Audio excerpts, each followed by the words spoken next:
tous et bienvenue dans Retro Weaving, le tutoriel qui vous explique comment fabriquer votre propre flotte spatiale. Dans l'épisode précédent, on avait vu le principe de base et la construction d'un motif. Aujourd'hui, on passe à la pratique avec le montage de la chaîne et le début du tissage, enfin.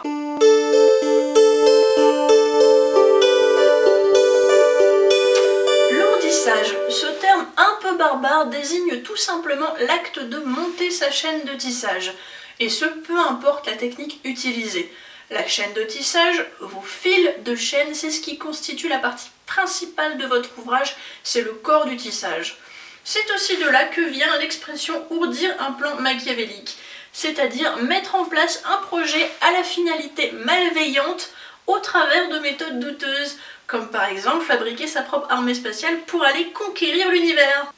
Mais avant d'ourdir une chaîne de tissage, encore faut-il savoir de quelle longueur de fil vous aurez besoin. Il existe plusieurs méthodes de calcul, je vous propose celle que j'utilise. Vous pourrez alors vous en servir comme base et l'adapter à vos propres besoins en fonction du style de tissage, du type de fil que vous utilisez ou encore du matériel dont vous disposez pour tisser. Commencez par définir la longueur du projet que vous souhaitez réaliser.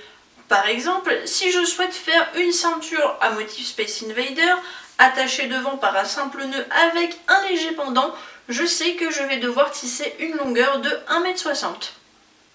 Le calcul est ensuite simple, 160 cm multiplié par 1,2. Alors 1,2, ça correspond à peu près au coefficient de perte par rapport à la longueur initiale de vos fils. C'est une moyenne qui peut varier en fonction surtout de la matière que vous utilisez. Si vous utilisez de la laine ou du coton, vous n'aurez pas le même coefficient de rétrécissement de vos fils de chaîne. À ce chiffre, vous allez devoir ajouter une longueur de sécurité qui va surtout vous être utile pour faire les nœuds de montage de votre chaîne. Personnellement, j'ajoute une longueur différente en fonction surtout du nombre de cartes que j'utilise. Pour le guélon qui m'intéresse, 160 cm multiplié par 1,2 plus 30 cm, ce qui nous donne 222, donc ma chaîne fera 230 cm parce qu'il vaut mieux plus que pas assez. Pour un galon de 15 tablettes, à raison de 4 fils par tablette, il me faudra donc 60 fils de 230 cm. Et pour le galon Space Invader, on a 3 couleurs de fils à prévoir. Maintenant, vous savez de quelle longueur de fil vous allez avoir besoin, ce qui est plus pratique au moment d'acheter ou de commander vos pelotes. Et on va pouvoir passer à la découpe. Pour la découpe du fil, vous avez plusieurs solutions. Vous pouvez par exemple utiliser des serre-joints sur une table ou des serre-joints sur une bibliothèque. Ça marche aussi. Le point principal, c'est d'avoir deux points qui soient distants de la longueur que vous souhaitez. Donc par exemple à moi 230 cm, ça tombe bien puisque dans mon atelier, comme j'ai des crochets un peu partout, j'en ai deux qui sont distants de 235 cm, donc ça fera très bien l'affaire.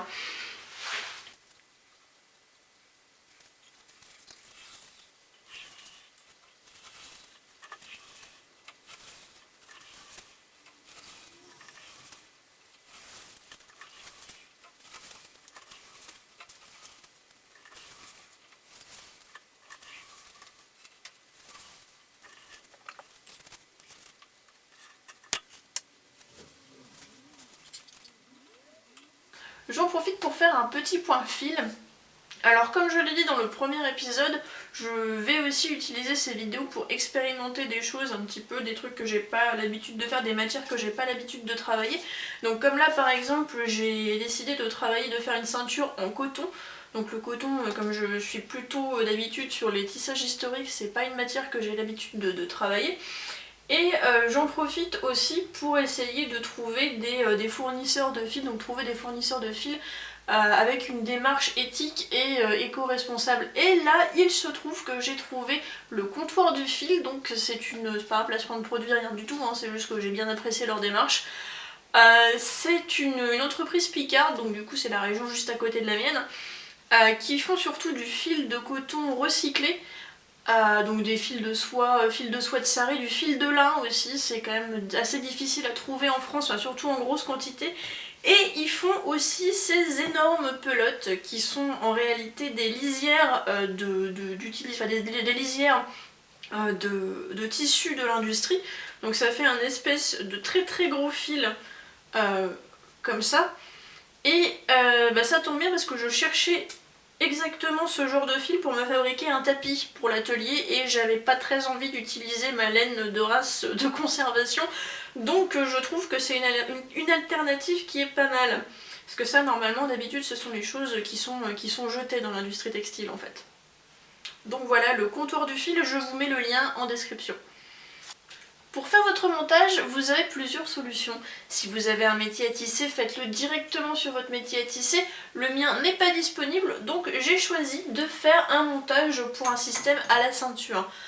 Petit point sur les cartes, je vous suggère de les numéroter ou de les annoter.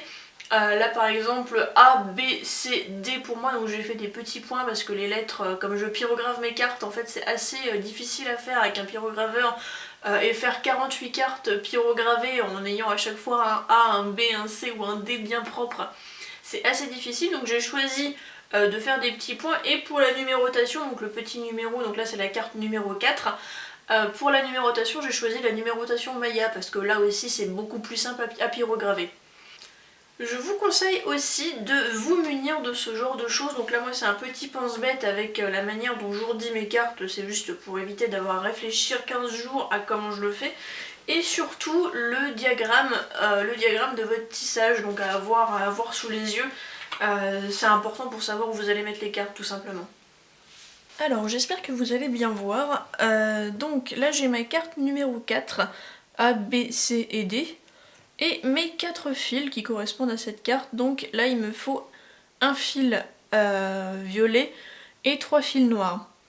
Alors mon fil violet c'est le fil qui va en B, donc qui ira juste là, et cette carte est à ourdir en S. Certains tutoriels vous diront de simplement poser les cartes les unes sur les autres et de les attacher sur le métier ou sur votre système de tissage tout ensemble à la fin. Alors c'est pas quelque chose que je conseille pour un débutant parce que pour moi c'est le meilleur moyen de se retrouver avec un paquet de nœuds et les cartes emmêlées dedans. Donc je vous suggère plutôt, en tout cas moi c'est la technique que j'utilise, de les attacher directement sur le métier. Donc vraiment de faire le montage de la chaîne carte par carte. Parce que là 15 cartes encore ça va à peu près, mais quand on dépasse les 30 cartes ça peut devenir assez problématique. Et à partir de là j'ai plus qu'à tendre mon fil et en profiter pour le démêler, hein, ça sera plus facile pour le tissage, et l'attacher en fin de chaîne. Pour vous montrer un peu ce que ça donne, donc l'envers du décor du montage d'un tissage quand vous manquez de matériel ou simplement parce que moi j'utilise le matériel que j'ai sous la main. Donc là vous voyez le début du tissage qui est avec les cartes là que j'ai pas encore fini de monter. Et si on descend un petit peu par là, ah là, le système de tension tabouret. Donc oui, quand je fais des montages comme ça un petit peu à l'arrache, j'utilise ce que j'ai sous le coude. Et là, j'ai fini, donc la fin de mon montage en fait est directement accrochée sur la seule barre qui est disponible sur mon métier à tisser. Donc là, il n'y a vraiment pas de règle, hein. C'est comme c'est le plus simple pour vous. Bref, voilà. Et voilà, j'ai fini mon montage. Ce que je vous suggère de faire à partir de là, c'est de vérifier votre ourdissage, vérifier que chaque carte soit bien ourdie dans le bon sens, vérifier que chacun de vos fils soit placé aux bons endroits sur chaque carte, n'hésitez pas à vérifier 2 fois. Et vous remarquerez que je démarre avec mes annotations sur la gauche et avec A et D au-dessus, et B et C en dessous. Alors, tous les tisserands n'ont pas la même méthode pour démarrer, il y en a qui vont démarrer avec A et B au-dessus par exemple, et c'est ce qui risque de vous poser le plus de problèmes si vous prenez des diagrammes sur internet, c'est-à-dire que si la personne n'a pas la même manière de démarrer que vous, en fait, même si vous avez fait le bon montage, même si vous suivez les règles du diagramme à la règle, et ben il y a de grandes chances que vous n'obteniez pas que vous ayez du mal à obtenir le bon motif parce que vous n'aurez pas la même méthode de démarrage que l'autre personne. Et c'est une des principales raisons pour lesquelles je vous conseille fortement d'apprendre à faire vos motifs. Personnellement, je remodifie, je vérifie systématiquement tous les diagrammes que je trouve, ça évite des surprises, ça évite beaucoup de surprises à l'arrivée, donc au moment du tissage. Dans un second temps, ce que vous pouvez faire, c'est bien évidemment préparer votre navette. Donc voilà, mettre le fil sur votre navette. Et si vous voulez embarquer plus de fil, une petite astuce. En fait, vous voyez là, j'ai fait des espèces de 8 sur les côtés. Donc c'est simplement... Voilà, je sais pas si on va bien le voir. Hop. On fait des 8 en fait autour des branches de... des navettes. Ça, préparez-le à l'avance. Et à partir du moment où vous installez pour tisser, surtout si vous le faites à la ceinture, parce que vous allez être obligé de vous désharnacher complètement pour pouvoir bouger, donc prévoyez-vous du temps.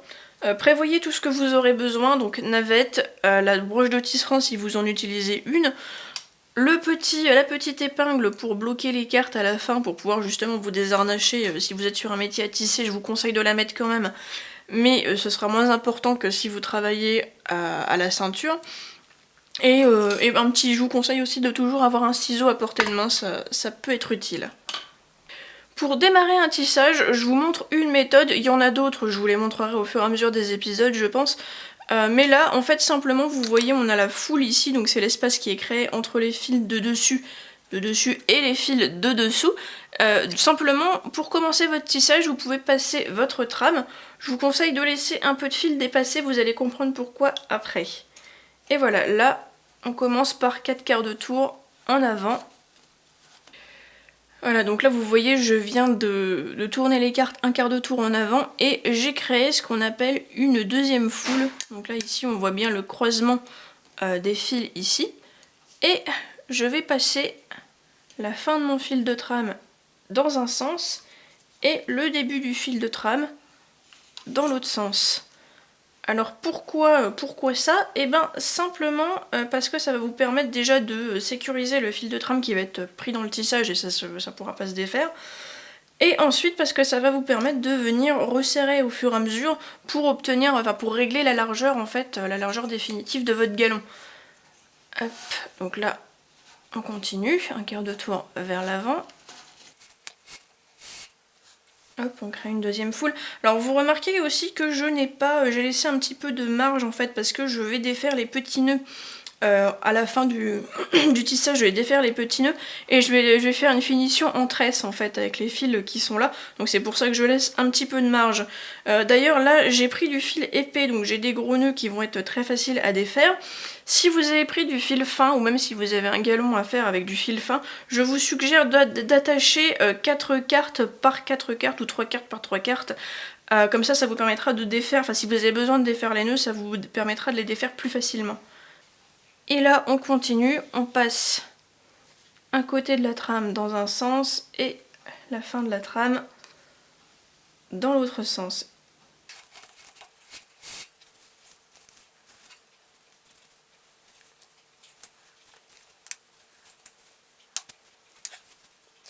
Donc là je viens de faire mes 4 premiers quarts de tour en avant. Vous remarquez que je reviens avec A et D au-dessus. Et à partir de là, pour les bordures, vous avez deux solutions. Soit vous les tournez dans le même sens, enfin en même temps que les cartes de motifs, c'est-à-dire 4 quarts de tour en avant, 4 quarts de tour en arrière. Soit vous pouvez choisir aussi de les tourner toujours en avant pour avoir des lignes de bordure régulières. En fait, ça vous fera simplement des lignes de bordure régulières. Donc moi, c'est le choix que je vais faire. Je vais choisir de continuer, là, comme on voit cette espèce de petit tressage en chevron, là. Je veux avoir ça sur toute la longueur. Par contre, il y aura forcément un moment où, avec les vrilles que ça va créer, je vais être obligée de changer de sens à un moment pour pouvoir dévriller, en fait, pour pouvoir continuer de tisser. Donc là, par contre, pour les bordures, pour les cartes de motifs, c'est un quart de tour vers l'arrière. Et pour les bordures, un quart de tour vers l'avant. Si vous choisissez d'inclure, de bloquer la trame dans le tissage, faites-le sur 8 étapes. Ça permettra que ça soit plus stable, simplement. Hop, donc un quart de tour vers l'arrière.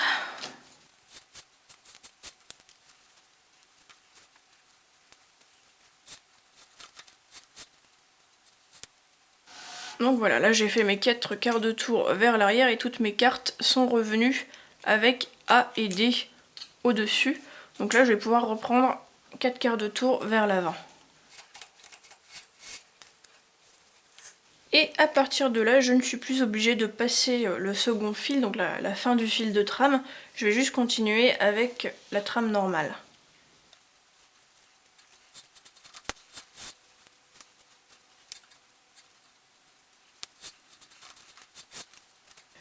Et voilà, là on commence à voir apparaître donc un Space Invader avec sa vraie forme, sa vraie largeur, parce que là, je sais pas si vous avez remarqué, mais celui-ci est légèrement moins étiré ici que là. En fait, c'est parce qu'à cet endroit, comme j'ai doublé le fil de trame, simplement le fait de doubler le fil de trame, ça me l'a légèrement étiré de ce côté-là. Donc là, voilà, là c'est vraiment la vraie forme de votre Space Invader, et c'est ce que vous aurez tout le long, à condition d'être régulier. Alors ce qui va être le plus dur, et en général c'est là que beaucoup de personnes galèrent, c'est sur la maîtrise de la tension, notamment si vous êtes à la ceinture. Si vous êtes sur métier, vous risquez d'avoir peur de tirer et de casser vos fils, à juste titre. Mais voilà, ce qui va être le plus dur à gérer, c'est la tension des fils. Alors trop de tension, vous allez casser vos fils, enfin vous risquez de casser vos fils, ou de casser votre métier aussi, hein, ça m'est déjà arrivé. Et pas assez de tension, en fait vous allez avoir des problèmes pour gérer la bordure, la largeur, vous allez avoir des bordures qui vont gondoler un peu. Alors vous inquiétez pas, c'est normal au début. Et sinon aussi petit point sur la trame, donc notamment pour la couleur et la finesse. Alors je ne sais pas si je l'ai dit, choisissez un fil qui soit plus fin, au moins 2 fois plus fin que votre fil de chaîne. Donc le fil de trame doit être plus fin que le fil de chaîne, parce que comme je l'ai dit ici, si vous choisissez un fil de la même taille, vos motifs vont être légèrement étirés. Donc c'est mieux d'avoir des motifs qui soient plus fins, pas trop, parce que sinon ça va être étiré, enfin ça va être écrasé, mais dans l'autre sens. Et aussi faites attention à la couleur de votre fil de trame, parce que là, comme vous le voyez, on voit légèrement la trame qui dépasse de chaque côté sur les bordures, et on risque aussi de le voir, là normalement on le voit apparaître légèrement à chaque milieu de mes Space Invaders. Sinon là moi j'ai choisi un fil rose parce que je me suis dit que ça ferait un joli liseré un petit peu rose sur les côtés, ça peut être joli aussi. Le chat qui se fait les griffes. Oui, c'est bien mon lapin. Bah oui, c'est bien mon chat. Donc après vous pouvez aussi faire des effets avec votre fil de trame, c'est-à-dire si vous avez, j'ai déjà fait ça, une bordure turquoise avec un fil de trame orange, comme ça vous vous retrouvez avec un liseré légèrement orange sur toute la bordure, ça peut être très joli. Il y a vraiment de beaux effets à faire avec la trame et les bordures. Vous pouvez par exemple rajouter des grelots ou des pompons, vous pouvez vous amuser, c'est-à-dire à chaque retour à chaque retour de trame, là ici, donc c'est le moment où je repasse ma trame, vous pouvez accrocher quelque chose, accrocher un pompon, accrocher un grelot, accrocher des plumes, accrocher d'autres fils que vous allez tresser ensuite. Enfin voilà, là il y a vraiment... vous pouvez laisser libre cours à votre créativité. Et voilà, vous venez de commencer votre premier tissage. Je vais vous laisser vous amuser avec ça. Quant à moi, je retourne préparer les prochains épisodes où on abordera des motifs un peu plus compliqués et aussi très différents, vous allez voir. Comme je l'ai dit, la difficulté va aller croissante avec les épisodes, au fur et à mesure des épisodes. Donc pour la prochaine fois, j'ai quelques petites surprises qui pourraient vous plaire. A plus!